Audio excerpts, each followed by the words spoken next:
Mandisa, 2 weeks in the competition, how has it been for you and, the team? I'm sure you guys are still trying to find your feet in terms of like what will work and what will not work. And I'm sure it doesn't help the fact that you've got a lot of players away. Kate, it hasn't been easy. We started with a different team going out to border, and we had a bye week where we needed to test different combinations. That wasn't easy as well. But with the setup that we have, the ladies are always keen, the ladies are always ready because we are working every day, to up the skills and to up the level of the competition. So we went out to EP, we got a bonus, a second bonus of the fixtures, so that is working out well for us at the moment. Game-wise, we're still building ourselves. Bulls Daisy is a new team, and it's quite been going well, I must say. Yeah, for those. I mean, it's 3 weeks. So let me calculate every week and just say, the 3 weeks that you've seen so far. What have you learned about what this team perhaps is capable of? And are there any areas where you identify the strengths, obviously, and then also maybe key areas where you think might hurt you guys in the long run, but you are obviously on top of it?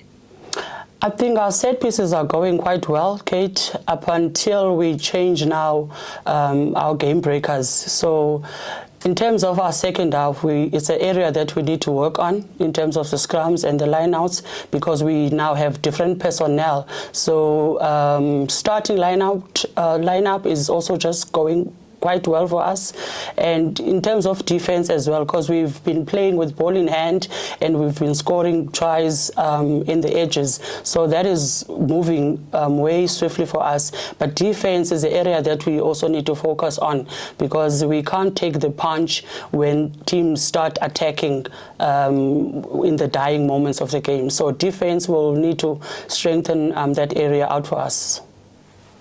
Last one from me. Sharks this weekend away from home. How are the preparations for that game, and what are the key areas that you'll be focusing on?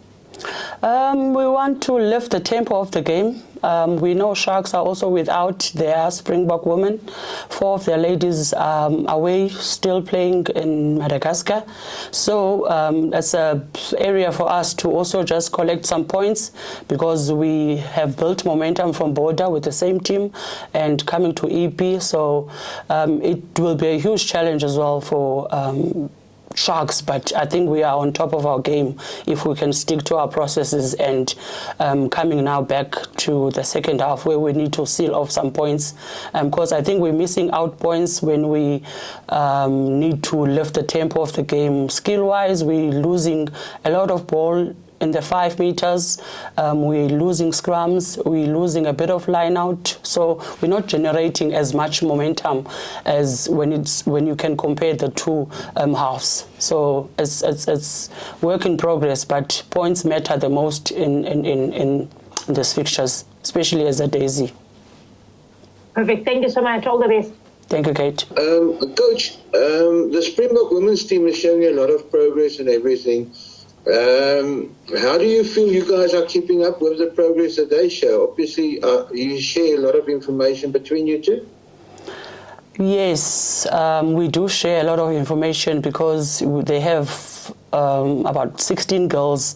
If I may put it like the Daisies, we have 16 Daisies in the Springbok women's team, between backline and forwards, mostly forwards dominating. So progress so far has been good. I think still the standard is not of international, but we can conquer if we can build on games like this, because Spain we can conquer, Africa we can conquer, but we just need to lift the intensity of the game and also put up some good punches when it comes to now the top 8 in the world. And the Premier League of the women, do you think there's also improvement in the type of competition? Obviously you're dominating at this stage.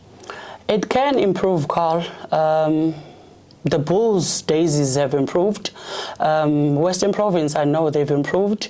Border, they stuck to it. We've taken a few of Border girls.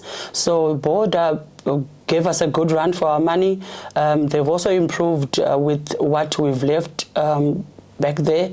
So with other provinces, it's going to take some time, because after COVID, women's rugby, suffered quite a huge blow in terms of ladies, retiring, ladies taking up new jobs, and, ladies relocating and others furthering their studies. So we need a very strict and, tight development criteria that's going to speed up, the numbers on the ground for development in terms of women's rugby. I'm happy with, the Varsity Cup that started, because that's where the numbers are at the moment. If we can build on that moving forward, it can be the same as Varsity Cup for the guys. We would have, a pool of players to select from, and after Varsity, you join the respective province, and then you are boosted from bottom up, not taking away that SA Rugby also has a program that is the youth training centers, which deal with provincial under 16 to 20 girls school rugby. So that is also a key focus area for us if we want to build ourselves in this game. Great stuff. I'll see you in JP, I presume. Oh yes, thank you. I will definitely see you in JP. Great stuff. Thanks, man. Thanks, Carl.